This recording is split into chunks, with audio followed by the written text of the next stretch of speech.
रहस्य शब्द एक ऐसा शब्द है जिसे सुनकर आप उसके बारे में सोचने पर मजबूर हो जाते हैं। इस बात से कोई इनकार नहीं कर सकता कि आप किसी रहस्यमय जगह के बारे में सुनते हैं तो आप उस स्थान के रहस्य के बारे में जानने या वहां घूमने के लिए और अधिक उत्साहित हो जाते हैं और आप इन स्थानों के बारे में खोज करने लगते हैं। ऐसे कई रहस्यमय स्थान हैं जिन्होंने मानवों को अचंभित कर दिया है कि यह क्यों और कैसे हो सकता है। वैज्ञानिक लगातार इन रहस्यमय स्थानों के बारे में खोज करने का काम कर रहे हैं। भारत में भी ऐसे कई रहस्यमय जगह हैं जो वैज्ञानिकों के लिए एक पहेली बनी हुई है, जहां अधिक से अधिक लोग जाकर उन रहस्यमय स्थानों को घूमना व उन जगहों के बारे में जानना चाहते हैं।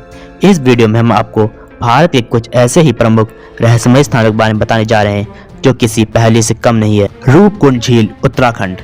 उत्तराखंड के चमोली जिले में स्थित रूपकुंड झील भारत के रहस्यमय स्थानों में से एक है।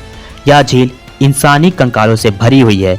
साल के ज्यादातर वक्त इस झील का पानी जमा रहता है, लेकिन जब झील पर जमी बर्फ पिघल जाती है तब ये इंसानी कंकाल दिखाई देने लगते हैं। कई बार तो इन कंकालों के साथ पूरे इंसानी अंग भी होते हैं, जैसे कि शरीर को अच्छी तरह से संरक्षित किया गया है। अब तक यहाँ 600 से 800 लोगों के कंकाल पाए गए हैं। इन कंकालों में महिला और पुरुष दोनों के कंकाल हैं।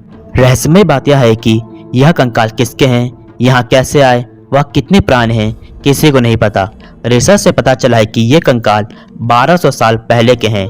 इतने सारे लोग एक साथ यहाँ कैसे आए और इनके साथ क्या अनहोनी हुई, ये अभी तक एक रहस्य बना हुआ है। स्थानीय निवासियों के अनुसार लोग यहाँ जाने से डरते हैं। उनके अनुसार रात को यहाँ तरह तरह की अजीबोगरीब आवाजें आती हैं। रूपकुंड झील भारत के अनसुलझे रहस्यों में से एक है। शनि शिंगणापुर, महाराष्ट्र। महाराष्ट्र का शनि शिंगणापुर गांव किसी रहस्य से कम नहीं है। यहाँ के किसी भी घर में दरवाजे नहीं हैं। इसके अलावा वे अपने किसी भी कीमती चीज़ों को बंद करके नहीं रखते। हैरानी वाली बात यह है कि इस गांव में कभी चोरी नहीं होती। इस गांव के लोगों का मानना है कि भगवान शनिदेव गांव की रक्षा करते हैं और वह उस व्यक्ति को दंडित करते हैं जो किसी भी तरह का अपराध करने की कोशिश करता है। कृष्णा बटरबॉल, महाबलीपुरम। 20 फुट ऊंचा, 5 मीटर चौड़ा और 250 टन वजन का विशालकाय पत्थर गुरुत्वाकर्षण के नियम की धज्जियां उड़ाता दिखाई देता है। इस पत्थर का आधार 4 फीट से भी कम है। यह पत्थर एक पहाड़ी की ढलान पर स्थित है। यह पत्थर करीब 45 डिग्री के स्लैब पर है। देखने से ऐसा लगता है कि यह पत्थर कभी भी गिर सकता है, पर पिछले 1300 सालों से इस पत्थर को गिराने के कई प्रयास किए गए, पर सब असफल रहे। एक अंग्रेज अफसर ने इस पत्थर को गिराने के लिए 7 हाथियों का प्रयोग किया, पर वे असफल रहे। जनश्रुति के अनुसार यह पत्थर स्वर्ग से गिरा है। ऐसा कहा जाता है कि यह भगवान श्री कृष्ण के मक्खन का टुकड़ा है जो खाते वक्त स्वर्ग से गिर गया था। इसी कारण इस पत्थर का नाम कृष्णा बटरबॉल पड़ गया।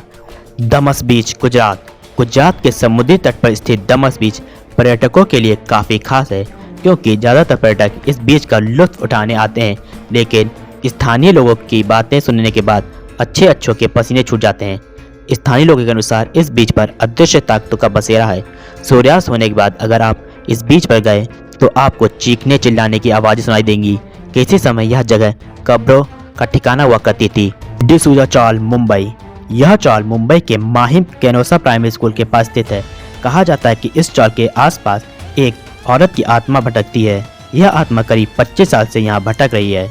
25 साल पहले एक औरत एक रात यहाँ पानी लेने के लिए जब आई तब वह गलती से कुएं में गिर गई और उसमें डूबकर उसकी मौत हो गई। उसी के बाद से उस औरत की आत्मा यहाँ भटकती है।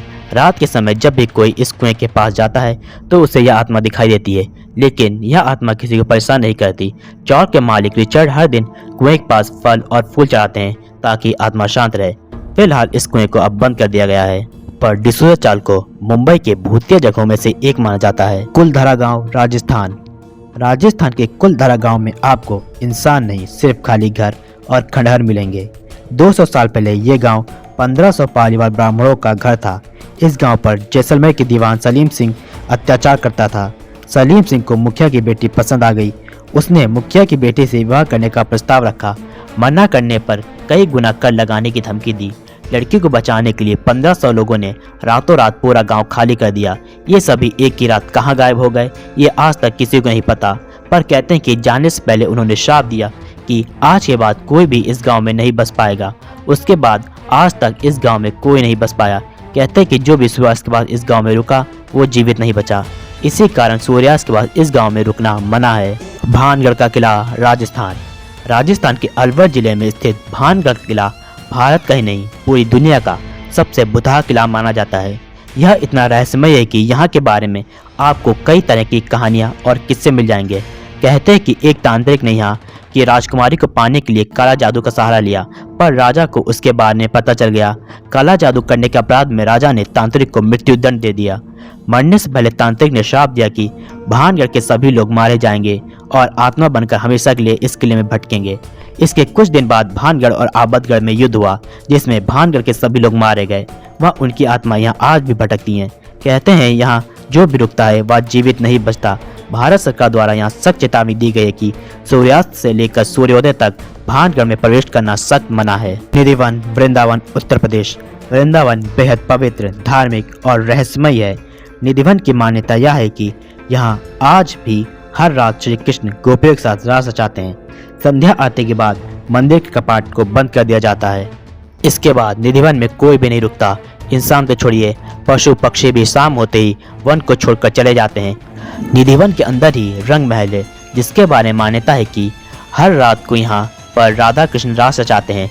रंग महल में राधा कृष्ण के लिए चंदन की पलंग को शाम को ही सजा दिया जाता है। पलंग के बगल में एक लोटा पानी, राधा जी के लिए श्रृंगार का सामान, दातून संग पान रख दिया जाता है।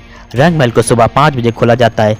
उस समय बिस्तर अस्त व्यस्त, लोटे का पानी खाली, दातून कुची हुई और पान खाया हुआ मिलता है। निधिवन में जिन्होंने भी रुकने की कोशिश की, या तो वो अंधे हो गए या वे पागल हो गए। निधिवन अनसुलझे रहस्यों में से एक है। महाकाल मंदिर, उज्जैन। महाकाल के इस मंदिर में मान्यता प्रचलित है कि यहाँ कोई भी मंत्री, मुख्यमंत्री रात में नहीं रुक सकता। अगर वह ऐसा करता है तो उसे सत्ता से हाथ धोना पड़ता है।